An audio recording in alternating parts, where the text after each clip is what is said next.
In honor of today's review, I will be wearing a comically large mustache during recording, which I will then digitally remove. I have a feeling this isn't going to work out very well. Welcome to the Crooked Table Podcast, where we discuss the world of film from a fresh angle. And now your host, Robert Yaniz Jr. Welcome to the Crooked Table Podcast. This is Rob.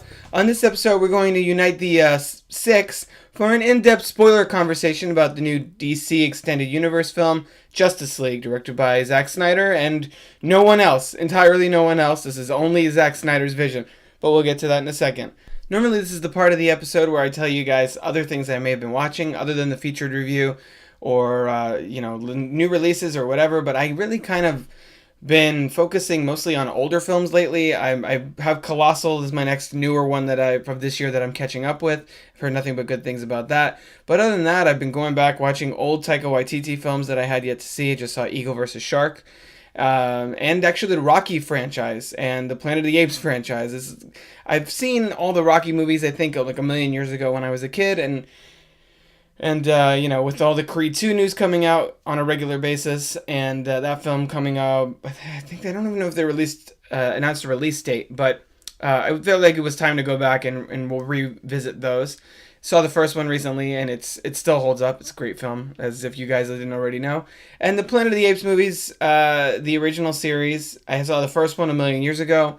Beneath was, and Escape from the Planet of the Apes was actually pretty decent. So if you guys haven't seen that one, the third original Planet of the Apes film, not War for the Planet of the Apes, Escape from the Planet of the Apes from, what is it? I think it's like the early 70s, and then like 1971 or 2. Definitely go check that out if you're a fan of that franchise. It's pretty much all I've been watching now. I'm probably going to try and catch up on some of the big awards films. I'm hoping to see 3 Billboards Outside Ebbing, Missouri soon, as well as Lady Bird, which actually hasn't come to my city yet. But when I see those, I'll definitely talk about them on the podcast. But this episode, we're devoting pretty much the rest of the runtime to Justice League. So let's get into our review of Justice League. Where are they? Arthur Curry, the Aquaman. It's on him. Organic and biomechatronic body parts. He's a cyborg. You should probably move. Barry Allen. Whoever you're looking for, it's not me. You're the Batman? They said the age of heroes would never come again. It has to. It's been a real cinematic will they or won't they this last decade or so as we've watched to see if Warner Brothers and DC Films was going to actually get a big screen adaptation of the Justice League out in theaters. Of course, 10 years ago, George Miller of Mad Max Fury Road and its predecessors' fame almost made Justice League immortal, which would have had Armie Hammer and a bunch of other people in it. Of course, that never happened, and now we have this version directed by Zack Snyder. And as far as you guys know, the reviews on the show always go in a very similar format. We're going to talk about the hype, the story, the cast, the production, and then finally the verdict. So talking about the hype, we covered that pretty well in the previous episode in which I reviewed Man of Steel, talked about the DCEU to date, including all the previous entries, all of which we've discussed on the podcast before. You can see the links in the show notes below. But going into this, you know that Warner Brothers is really hoping for Justice League to mark a major success.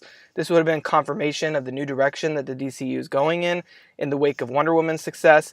That was basically their answer to the Avengers, which is still considered among the best creatively and among the best financially in the Marvel Cinematic Universe.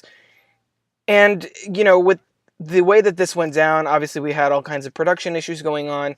Zack Snyder had to step away due to a personal tragedy, and Joss Whedon came in, which I mentioned on the previous episode, actually could have opened up the possibility for the perfect creative marriage between the visionary style of Zack Snyder and the, writing prowess and character dynamic experience of Joss Whedon, since he's obviously worked on ensemble genre storytelling pretty much his entire career. Although it was brought together by terrible circumstances, I thought that maybe that could have evolved into something really interesting with Justice League. So let's go into the story. As I mentioned, this one opens up Stop me if this sounds familiar. An alien force emerges from the bowels of space to reclaim a series of artifacts that are ultimately going to allow a tyrant from outer space the power to conquer Earth and remake it in his own image. If that doesn't sound like Infinity War to you and Thanos and the Infinity Stones and everything that's been going on in the Marvel side of things, you clearly haven't been paying attention. But it also just as equally applies to Steppenwolf, this movie, CG character, the CG villain here, voiced by Ciarán Hinds, coming to Earth and looking for 3 mother boxes, first of which we got a glimpse of in Batman v Superman Dawn of Justice, in the Cyborg YouTube clip, I guess, and here in which he has to find them on Themyscira, Earth, as I mentioned, and Atlantis, and unite those 3, setting the stage for supposedly Darkseid to come to Earth and turn Earth into a new apocalypse. So, of course, Steppenwolf comes complete with his own faceless army of alien creatures. And this time, of course, they're the parademons, whereas in the Avengers we got the Chitauri. So, story-wise, those 2 films are very similar. Like, base premise level, you have this cosmic threat coming to Earth with an army to take over, and a team needs to be formed to counter that threat. So in this one, the big difference here, the most obvious difference in this story is the villain here is terrible. Ciarán Hinds is a very talented actor, very charismatic on screen. For some reason, with Steppenwolf, they did not go motion capture. They did not go practical effects. They just went CG, and he looks really bad. Not only does he look really bad, he's got no personality, and he's basically, complete opposite of Loki in the Avengers. If Loki is the high bar for modern superhero villains, at least in the Marvel side of things, obviously on the DC side, it's probably still Heath Ledger's Joker. Steppenwolf is probably the low bar, like the lowest, the weakest villain they've had in these DC films. Kind of close with Incubus / in the Enchantress in Suicide Squad. I'd say that's a kind of an even keel, because those were pretty bad.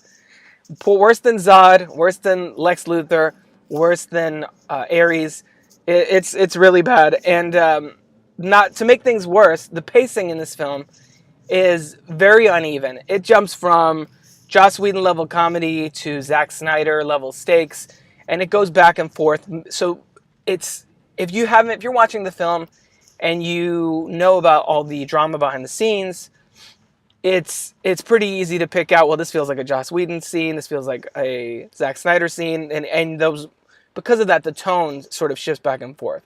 Overall, if you split the difference, though, the tone of Justice League, I think, is a lot more in line with something like Wonder Woman, with where the DC films should be going in the future. Where it's serious when it needs to be serious, and it's light when it needs to be light, and it has that levity sort of spread throughout.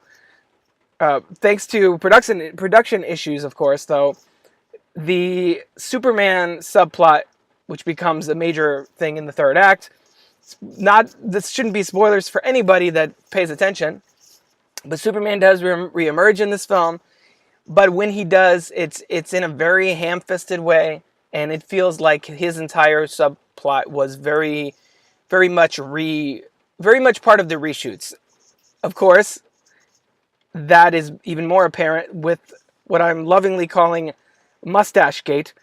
For a little backstory. So, Henry Cavill was shooting Mission Impossible 6, and he grew out a very imposing mustache for his co-starring role in that Tom Cruise vehicle. And when the Justice League production went back for reshoots, he was contractually obligated not to shave his mustache. Paramount had him locked down and under contract, and didn't want to let him just, shave and then put a fake mustache on after, or regrow the mustache or anything.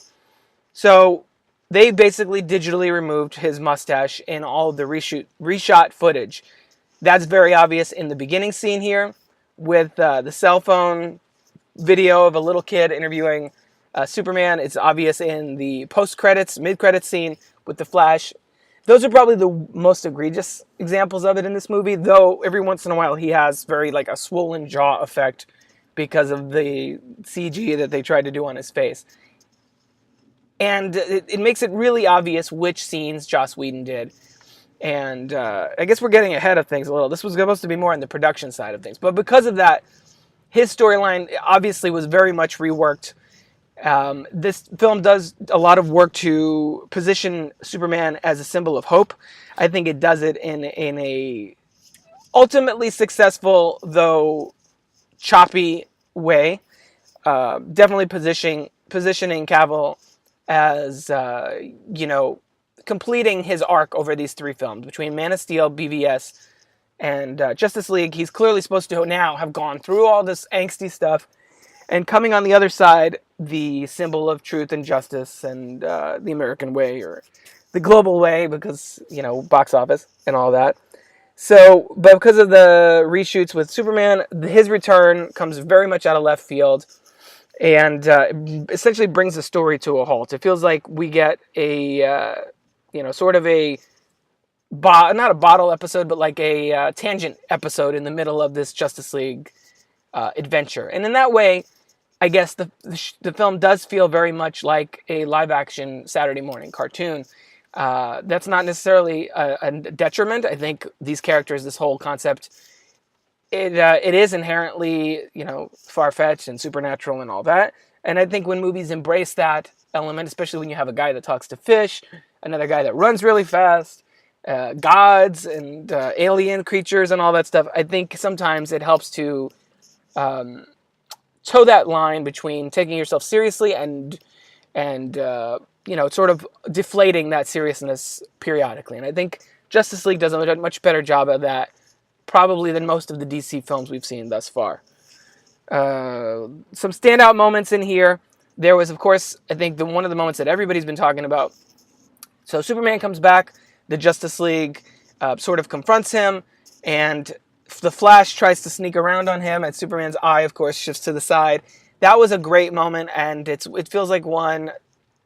I don't know if that was part of Snyder or Whedon's side of things, but it's a very character-based moment that puts those two on an even playing field. Of course, the mid-credits scene later on deals with that more directly, as far as their powers being sort of competitive in a way, which again is a nice nod to the comic books. The scene where Aquaman is sitting on the lasso of truth, and I think that feels like a pretty obvious Whedon reference. And of course, everything Wonder Woman in here was freaking amazing. So transferring that over, that's a good segue into the cast. Going into here, all 6 Justice League members, of the 6 of them, I definitely think Gal Gadot's Wonder Woman is clearly the VIP. She has the same charisma, the same presence as she did in her own film. Justice League follows up nicely her storyline involving Steve Trevor. There's mention of him in scenes with Batman. And, her opening action sequence here, in which she saves some civilians in a bank, or I think it's a bank, from terrorists, that was very satisfying. You get the Wonder Woman theme, sort of a more muted version of it, but you get it there nonetheless. And she has a commanding presence. It definitely feels like Wonder Woman is the Iron Man of this franchise. She's clearly usurped Batman and Superman at this point, as far as being the character that they can build this franchise around. Since this version of Superman has always been sort of divisive, and Batman is probably heading for a pretty major casting shift here, as Affleck is, rumors continue to swirl that Affleck is on his way out. You can see his performance here. It's not terrible, because I did think he was he did a strong performance in BVS as Bruce Wayne / Batman. But in this one, it does feel like he does come across kind of listless. For the most part, Batman's supposed to be very quiet, internalized, and broody, and I think that it works in a lot of his Bruce Wayne stuff. But considering how much I love Batman, going into this movie and realizing that Batman was one of the less interesting characters was a little bit disappointing for me, especially since a lot of the trailers positioned him as a co-leader of this version of Justice League, at least until Superman comes around. I did feel like a lot of the weight was shifting more to, I guess, the other more supporting characters. That leads us into, of course, Ray Fisher as Cyborg. He was great. I think he brought a lot of personality and a lot of pathos to that character, who I'm really not that familiar with aside from some of the animated films. And much to my surprise, I'm actually totally open to the idea of a Cyborg movie. And before seeing Justice League, I knew that they had announced, well, a million years ago, they announced a lot of movies, most of which are probably going to fall flat and not even get to production to begin with. But they had announced a Cyborg movie for 2020. I doubt if it's still happening, at least by 2020. But after seeing Ray Fisher in this movie, I'm definitely down for more of him. I could see him probably getting a supporting role in the Flashpoint movie rather than his own film, at least for now. But Ray Fisher did a great job, and of all the actors, he's the one I'm least familiar with, and probably one of the characters I'm least familiar with. Jason Momoa as Aquaman. Let's break it down. He's basically a surfer bro who lives under the ocean, pretty much. And you don't get much of his mythology here. From reports, they cut a lot of it out. There were a lot of scenes of him and Willem Dafoe, who's set to appear in Aquaman, James Wan's Aquaman coming next year. I think there was probably supposed to be more Amber Heard. You get basically a very chopped up action sequence in Atlantis underwater with him trying to stop Steppenwolf from getting one of the mother boxes. And that scene was not super satisfying. I don't know if it's the way that they visualized it or what. I think James Wan has a lot of great experience behind him, and I think he could probably make Aquaman's story really interesting. I think there is an interesting story there of a man sort of caught between two worlds and not wanting to take over the throne of the kingdom that it is his birthright. Sort of Thor-ish in a lot of ways. It's basically underwater Thor with a lot of the same Shakespearean overtones and stuff, but we'll get to that next year. Ezra Miller here. I'm obviously a big fan of The Flash. I've talked about it before on here. I really love the show, The Flash, and it was hard for me initially to imagine anybody playing that character other than Grant Gustin.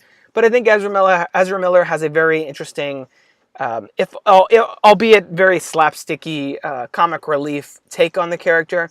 I think there's a lot of room for him to grow. I think he gets some of the best moments in this film, as I mentioned with the moment with Superman. And,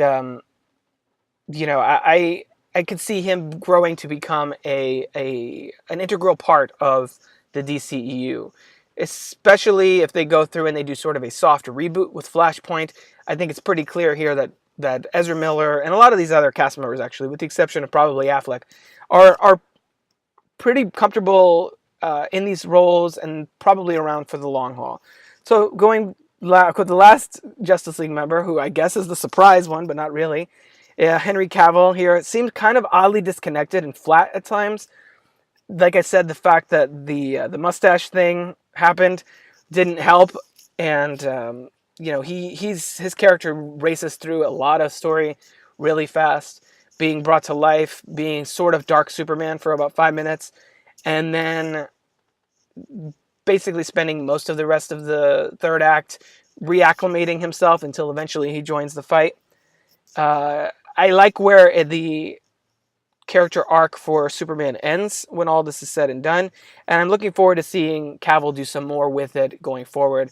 I really wish that they would just announce Man of Steel 2 or whatever they end up calling it. I'd nominate Last Son of Krypton or something, just because Man of Steel has divided its fans, and I think that you probably don't want to necessarily just go with a Man of Steel 2. Just do a Dark Knight style titling here and just go like Superman, Last Son of Krypton, or even Last Son of Krypton. I mean, I think that there's a lot of potential for Henry Cavill to finally get to play the Superman that people been wanting him to play since the beginning.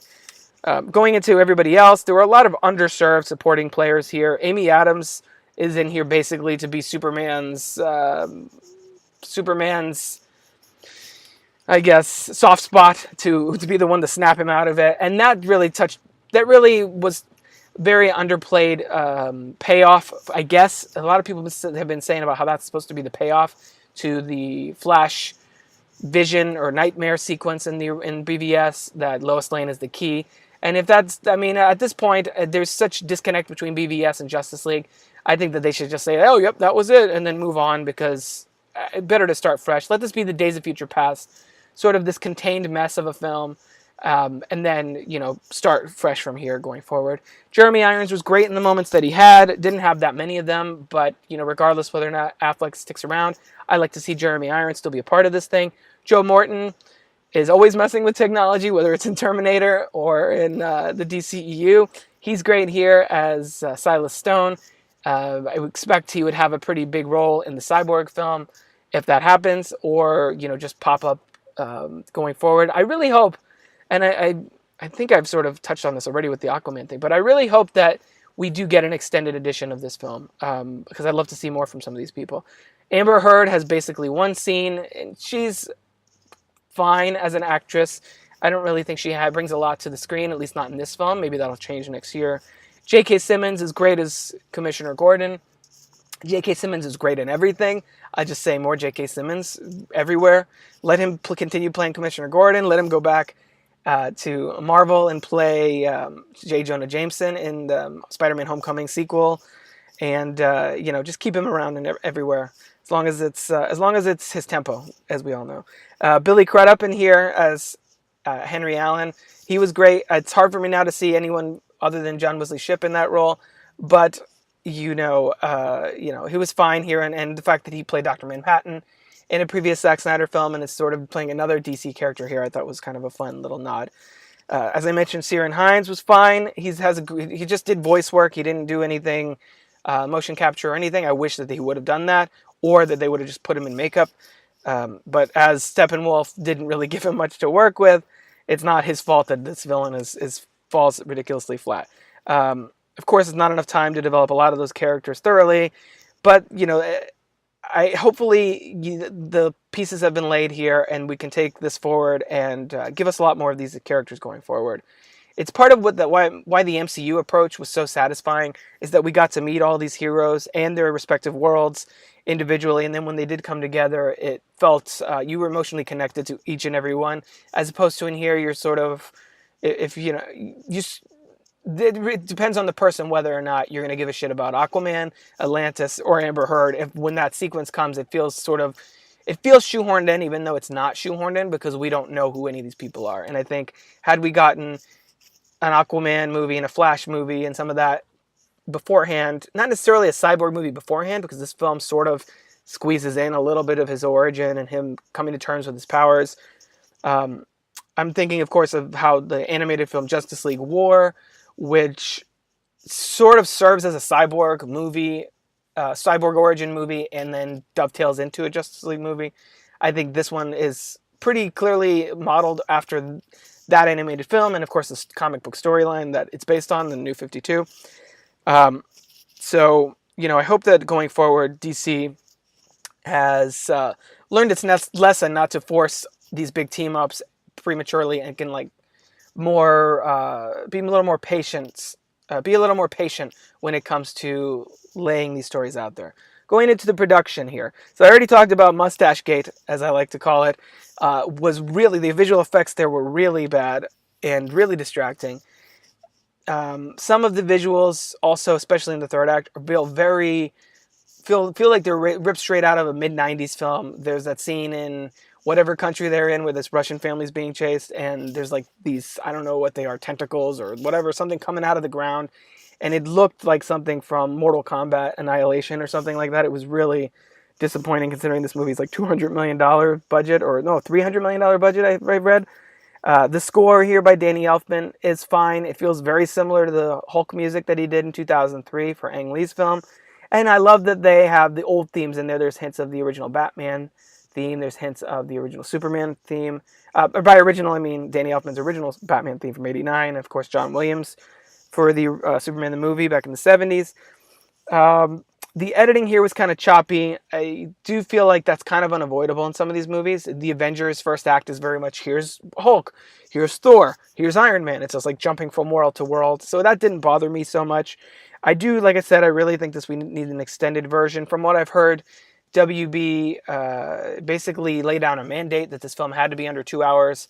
I guess probably to squeeze more screenings into each theater each night, or also maybe in relation to the fact that some of the other films felt overly long. I think most specifically BVS So it's pretty clear here where Whedon added in and lightened the tone and everything, as I said. Going into the verdict, it really sounds like I didn't like this film because I did lay a lot of the criticisms out. However, that being said, there's still a lot here to enjoy in spite of itself. I really like the performances of most of the actors. I mentioned each of the Justice League members already. I really like the big moments. There's a lot of big moments here.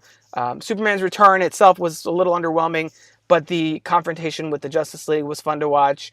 Some of the visual gags, some of the gags with Aquaman, and the emotional stakes, the relationship or tension, I guess, between Batman and Wonder Woman over leadership of the team and just what being a hero means. I thought that was really fun.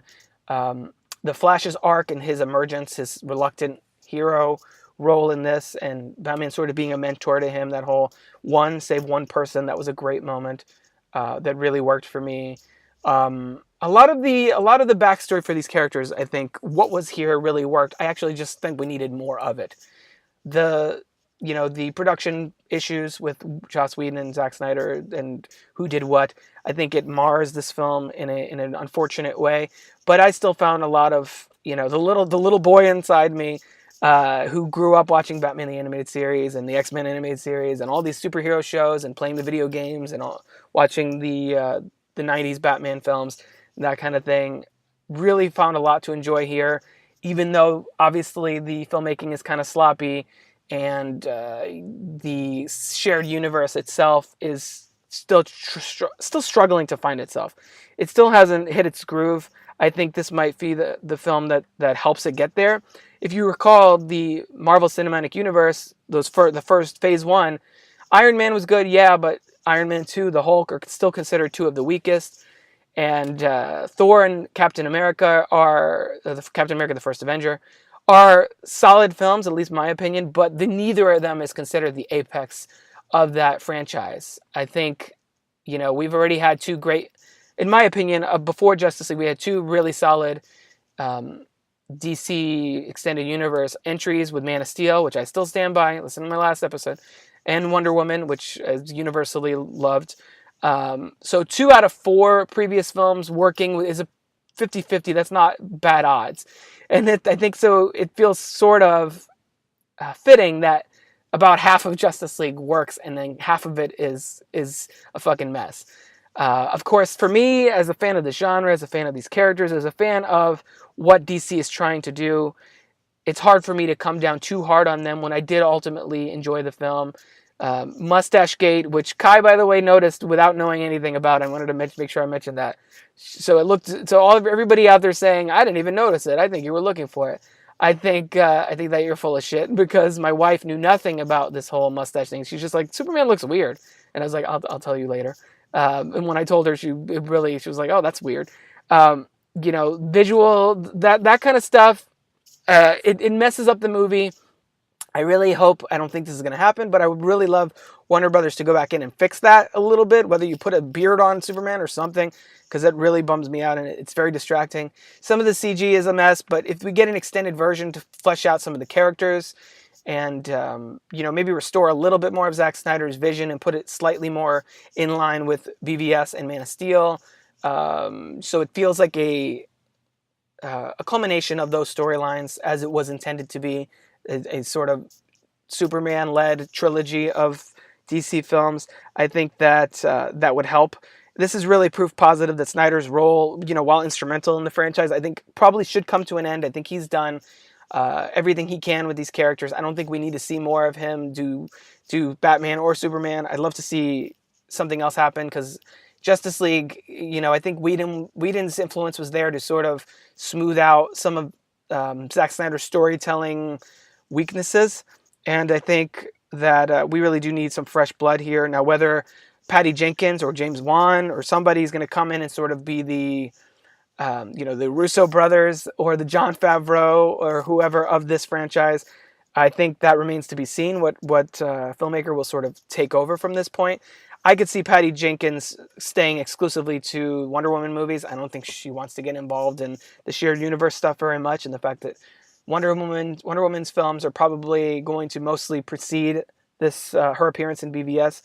I think that really lends itself to her being contained to that. Not that she's not a great filmmaker, but I don't think she's going to be interested in helming a Justice League 2 or anything like that.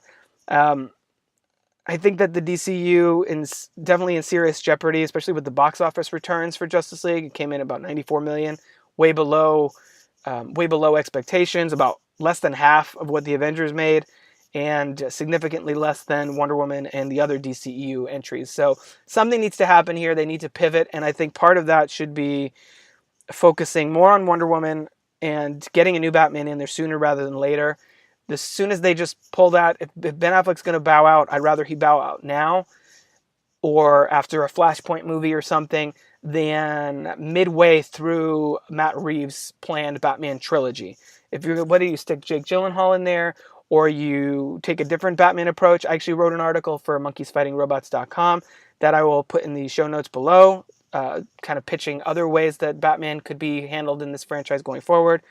I think that they need to do that because obviously they're not going to let Batman go. He's the most recognizable and one of the most popular superheroes of all time and one of the most successful at the box office. So I think that we're probably going to move more into standalone films for DC going forward.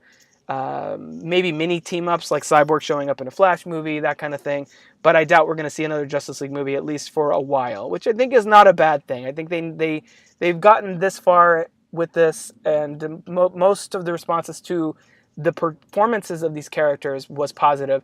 Whether the film works or not, remains to be seen. For me, I'm probably 3.5 on this.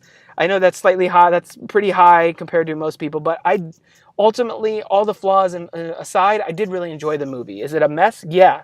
Is it great? No, not at all. Not at all. It's very flawed, and if anybody that comes out of this being like, this movie sucks, I understand. But I guess I've been put in the unfortunate situation of being an apologist for this one. Not sure how that happened because I have issues with BVS, but I, again, don't hate that as much as most people. I think there's a lot of... I get that stench of bad moviness from BVS more than I got it from this. I had a pretty good time for this with this film as is. I've heard some people say it was boring. I was never bored. I was always engaged in what was happening. Even if what was happening felt kind of goofy and ridiculous, I'm willing to cut DC slack on this one film as long as they get their shit together going forward. So fingers crossed. That's all we have for now. That'll be the end of my review of Justice League. Let me know what you guys thought about this episode. You can rate and review us on iTunes if you'd be so kind. You can also find the Crooked Table Podcast on Stitcher. You can find me, Robert Yaniz Jr., on Twitter at Crooked Table. We're also on Facebook and the other social medias. Find more podcasts, reviews, videos, and other movie-related goodies over at crookedtable.com. Next episode, I'm going to be reviewing the new Disney Pixar film Coco, as well as laying out a Let's Talk About 6 for some of the most anticipated films coming out this holiday season, that being from Thanksgiving to New Year's, going into 2018. It's been kind of a crazy year for movies. Actually, there was quite a few films this year that I did enjoy and that I would recommend. Justice League barely sneaks into that list, just because I did have so much fun with it, even if it's sort of a guilty pleasure in a lot of ways. So that's my take on it. I'd love to hear what you guys have to say. Let me know on Twitter what you think. Until then, I've been Rob. We'll catch you around the table next week. Roll credits.